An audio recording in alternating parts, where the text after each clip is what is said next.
स्वागत है आपका। उत्तराखंड प्राइम देख रहे हैं आप और बुलेटिन की शुरुआत में ही हम पूरे प्रदेश का सबसे पहले कोरोना अपडेट आपको दे देते हैं। उत्तराखंड में कोरोना के 8 नए केस सामने आए हैं और इसी के साथ ही पूरे उत्तराखंड में कोरोना मरीजों की संख्या 181 हुई है। और इस वक्त का ताजा अपडेट हम आपको बता रहे हैं। तुरंत का ये आंकड़ा है, 1 मिनट पहले का ये आंकड़ा है, जहां पर 8 नए केस सामने आए हैं उत्तराखंड में। अब तक की सबसे बड़ी और ताजा खबर हम आपको दे रहे हैं। 1 मिनट पहले ही ये डेटा अपडेट हुआ है। उत्तराखंड में कोरोना के 8 नए मामले सामने आए हैं और इसी के साथ ही 181 मामले अब उत्तराखंड में हो चुके हैं कोरोना के। रवि कैंथुरा का रुख करते हैं हमारे संवाददाता। रवि, जितने नए मामले सामने आए हैं उसमें से कितने प्रवासी हैं जिनमें कोरोना की पुष्टि हुई है? जी देखिए आस्था, ये प्रवासी हैं क्योंकि 21 मई को ये सभी लोग जो है लौटे थे। इसमें कुछ तो चमोली के रहने वाले हैं, कुछ ऋषिकेश और 2 इसमें छात्राएं हैं जो ऋषिकेश एम्स की नर्सिंग स्टाफ है। ये दोनों ही 22 वर्षीय हैं और ये दोनों ही एक साथ जो है मुंबई से वापस लौटी थी और दोनों की ही रिपोर्ट आज पॉजिटिव आई है। तो अभी ये आंकड़ा जो है ऋषिकेश एम्स ने ही जारी किया है कि अब 8 लोगों की संख्या और बढ़ गई है, 181 पूरे प्रदेश में हो गए हैं और लगातार इस तरीके से जो है मामले सामने आ रहे हैं। तो अब अगर हम उत्तराखंड की बात करें तो गौर करने वाली बात यह है कि सिर्फ रुद्रप्रयाग जिला एक ऐसा है जहां पर कोरोना के संक्रमित मरीज अभी तक नहीं है। बाकी जो 12 जिले हैं, सभी जिलों में कोरोना के मरीज अब आ पहुंचे हैं और ऐसे में अब लगातार जो संख्या बढ़ रही है, खासतौर पर ये प्रवासी हैं। कुछ ऐसे भी केस आ रहे हैं जो कि प्रवासियों के संपर्क में आए हुए हैं और वो भी पॉजिटिव आ गए हैं। तो ऐसे में अब प्रशासन की चिंताएं और बढ़ गई हैं। जी हाँ, वाकई प्रशासन की चिंताएं बढ़ गई हैं क्योंकि जो इन्फेक्शन है अब कांटेक्ट ट्रेसिंग करनी होगी। प्रवासियों के भी जो संपर्क में आ रहा है उस कारण भी मामले बढ़ रहे हैं। अहम अपडेट के लिए शुक्रिया रवि आपका।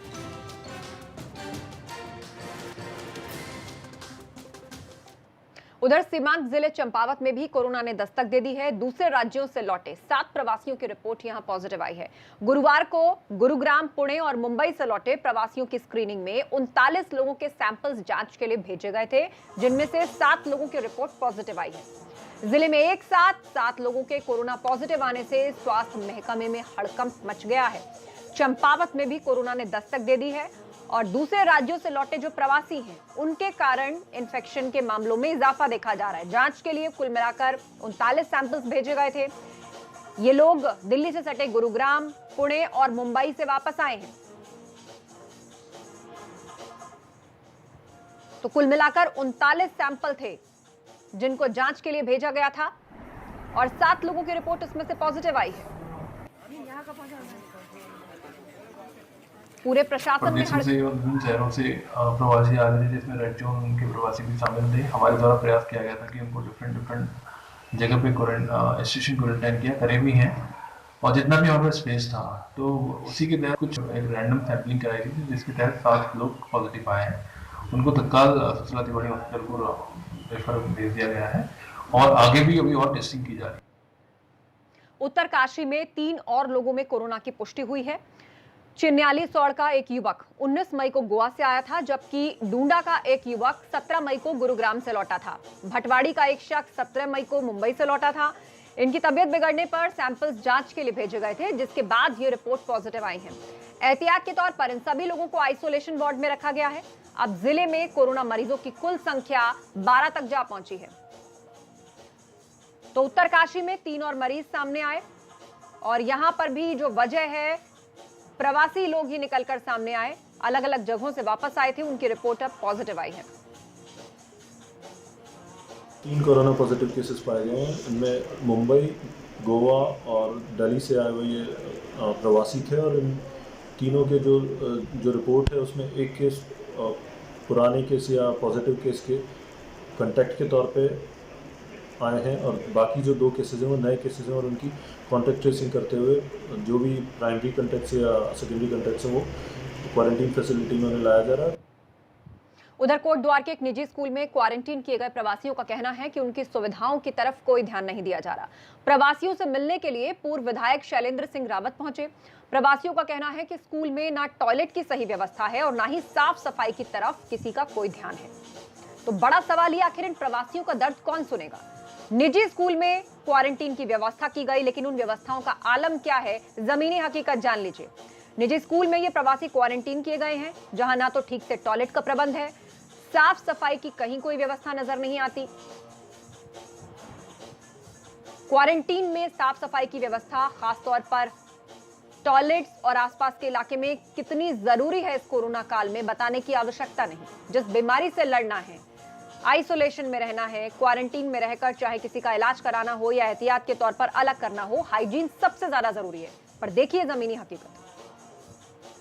पूरी से हमको बहुत दिक्कत हो रही है, क्योंकि पूरी ऐसी चीज़ है कि जिसको खा के आदमी ऑलरेडी बीमार हो जाएगा। तो बात सोशल डिस्टेंसिंग रूम पे तो बराबर है, लेकिन बाथरूम में सोशल डिस्टेंसिंग नहीं है, बाथरूम गंदे हैं, बहुत सारी प्रॉब्लम है। अभी हमारा ब्लड सैंपल भी नहीं गया, उसके लिए प्रॉब्लम है, ये भी हमें देखने कोई भी नहीं आता है। लेकिन किसी पे आरोप और प्रत्यारोप, क्रिया और प्रतिक्रिया देने की ये उचित समय नहीं है। परेशानियां हैं, कुछ पानी की परेशानियां हैं, उनको भोजन समय पे नहीं मिल रहा है, कुछ मच्छर खा रहे थे तो वो सामान में लाया, फल फ्रूट उनको दिए। वहीं दूसरी तरफ अल्मोड़ा में दूसरे राज्यों से लौटने वाले प्रवासी भी सूबे की त्रिवेंद्र रावत सरकार से नाराज हैं। प्रवासी लोगों का कहना है कि वो अपने पैसों से वापस लौटे हैं और अभी तक अल्मोड़ा जिले में 22,000 से ज्यादा प्रवासी पहुंच चुके हैं, जिन्हें अलग अलग जगह पर क्वारंटीन किया गया है। क्योंकि अभी इस प्रकार की कोई भी गाइडलाइन हमारे उसमें नहीं आएगी। इनको जो वित्तीय प्रबंधन है, महाराष्ट्र थाने से आए हैं सर, आगे जाना है जलवाड़ी बैंड। अच्छा, हाँ, तो अल्मोड़ा पहुँच में क्या मेडिकल चेकअप हुआ? हाँ मेडिकल चेकअप हुआ सर, कल वहाँ हुआ था राजधानी में और यहाँ भी हुआ। हाँ, वहाँ से अपने किराए से आ रहे हैं, पूरे 9-10 हज़ार रुपये लगा के आ रहे हैं, कोई व्यवस्था नहीं है सरकार की। हमारे यहाँ पर ये लोग आ रहे हैं जो अभी मुंबई से भी बहुत लोग आए हैं, तो उनको हम लोगों ने इंस्टीट्यूशनल क्वारंटीन किया गया है, कर रहे हैं। अभी अब तक हमारे वहाँ डीना पानी और ये जो हमारा हॉलीडे होम है और अभी होटल सुनीता, इन 3 जगह हम लोगों ने इनको इंस्टीट्यूशनल क्वारंटीन किया गया है। और इसके अलावा जो भी लोग आ रहे हैं और वो जो रेड जोन के हैं, उनको गाँव में उनके जो स्कूल हैं वहाँ पर क्वारंटीन किया जाएगा। और इस खबर पर चर्चा के लिए रुक करेंगे देहरादून का, जहां से हमारे ब्यूरो चीफ अजीत सिंह राठी इस वक्त लाइव जुड़ रहे हैं। अजीत, प्रवासी आरोप लगा रहे हैं कि हम अपने खर्च पर वापस आए हैं, राज्य सरकार की कोई व्यवस्था नहीं है, और जहां क्वारंटीन किया जा रहा है वहां से भी शिकायतें आ रही है कि कहीं टॉयलेट या हाइजीन, साफ सफाई कुछ भी दिखाई नहीं देता।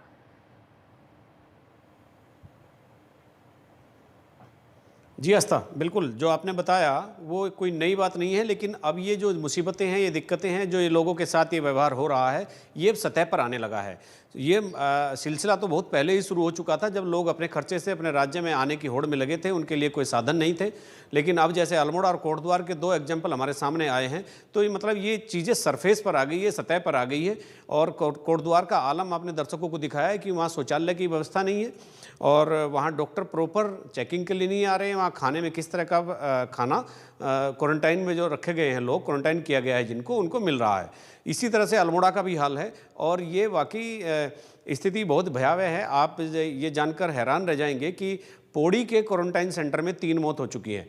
अगर जिस क्वारंटाइन सेंटर में मौत हो जाए किसी मरीज की, तो वहाँ कोरोना के मरीज का इलाज कैसा होगा और कौन करेगा और कैसे करेगा, ये आप अच्छी तरह से समझ सकते हैं। ये पौड़ी में 3 डेथ कल तक हो चुकी थी।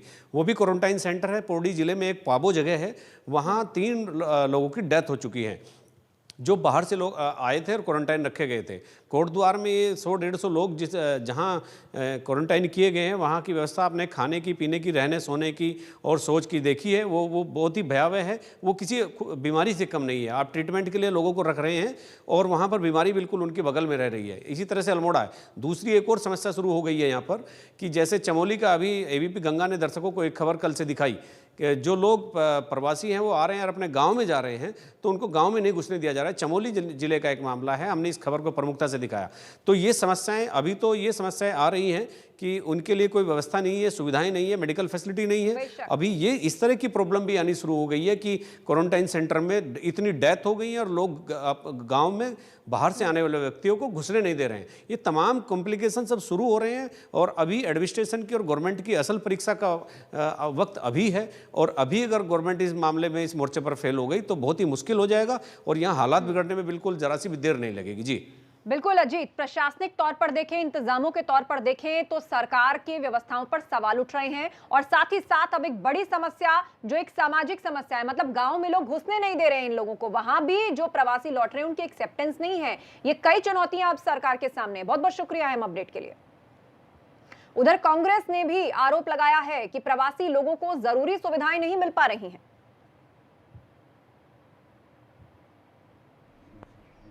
परिस्थितियों में रहने, वहाँ पर भूखा रहने, वहाँ पर खुले आसमान के नीचे रहने के लिए मजबूर किया। और अब जब वो अपने राज्य में आ गए हैं तो चाहे वो हरिद्वार का भल्ला कॉलेज हो, चाहे वो भरत मंदिर इंटर कॉलेज ऋषिकेश का हो, चाहे हल्द्वानी का मिनी स्टेडियम हो, और चाहे वो पूर्णानंद इंटर कॉलेज मुनिगिरी टिहरी का हो, इन सब में लोग खुले आसमान के नीचे नंगी जमीन पर वहाँ पर पड़े हुए हैं। और सरकार कह रही कि हमने बहुत बड़ी व्यवस्थाएं कर।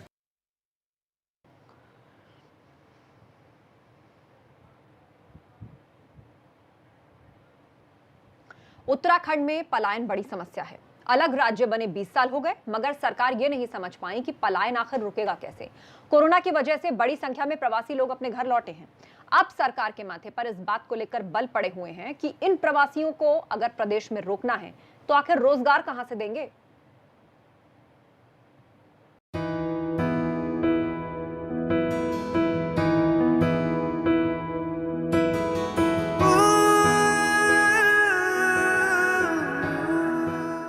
क्या कोई इन खूबसूरत वादियों को छोड़कर कहीं जा सकता है? हरे पहाड़ किसे नहीं लुभाते।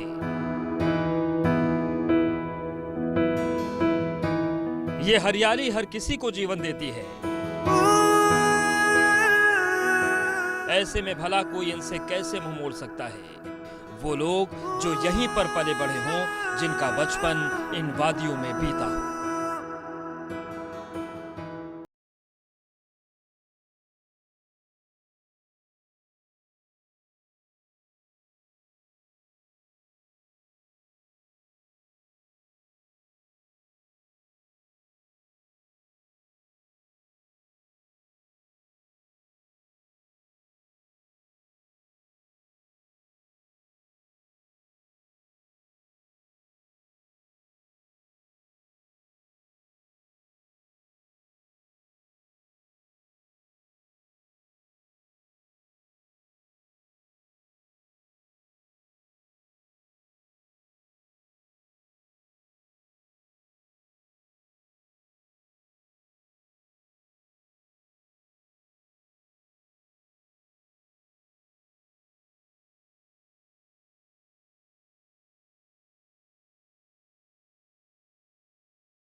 चलता रहता है।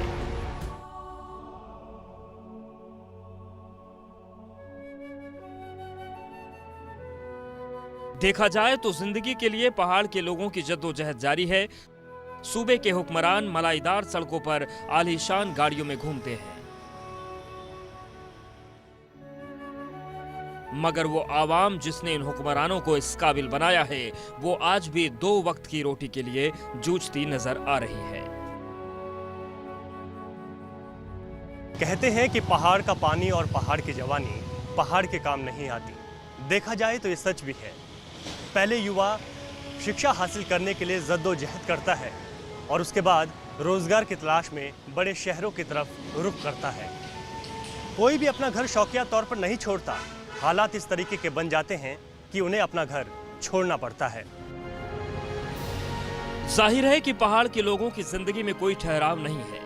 आंकड़ों के मुताबिक उत्तराखंड में 1100 से ज्यादा ऐसे गांव हैं जहां से पूरी आबादी ही पलायन कर चुकी है।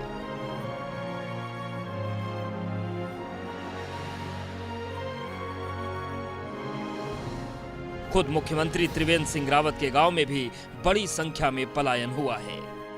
खेत बंजर हो चुके हैं और घरों में ताले लटके हैं। वीरान पड़े ये गांव पहाड़ में इंसानी संघर्ष की कहानी खुद ब खुद बयां कर रहे हैं।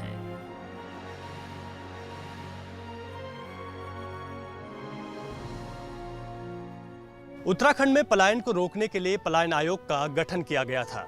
आयोग ने सर्वे रिपोर्ट तैयार कर ये आंकड़े जुटाए कि मौजूदा पलायन की स्थिति उत्तराखंड में क्या है, लेकिन सरकार कोई ऐसी ठोस नीति नहीं बना पाई जिससे फिर इन गांवों को आबाद किया जा सके। मगर सरकार हवाई बातें करके ये मैसेज देती रही कि वो पलायन के लिए काफ़ी गंभीर है।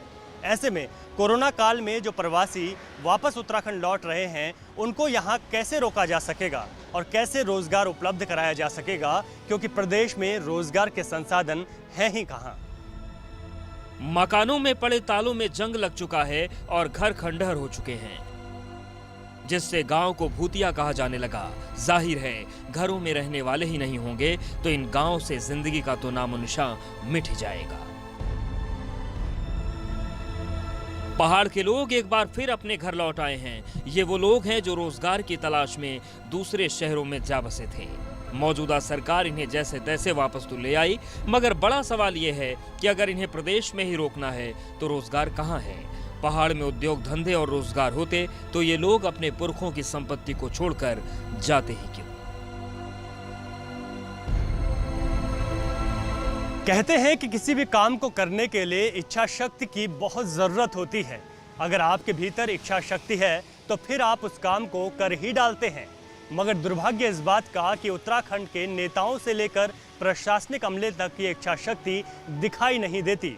अपने सहयोगी क्रिस्टोफर लॉरेंस के साथ रवि कैंतुरा, एबीपी गंगा, देहरादून। और इसी के साथ यहाँ रुकने छोटे से ब्रेक के लिए खबरें अभी और भी हैं, आप जुड़े रहिए हमारे साथ।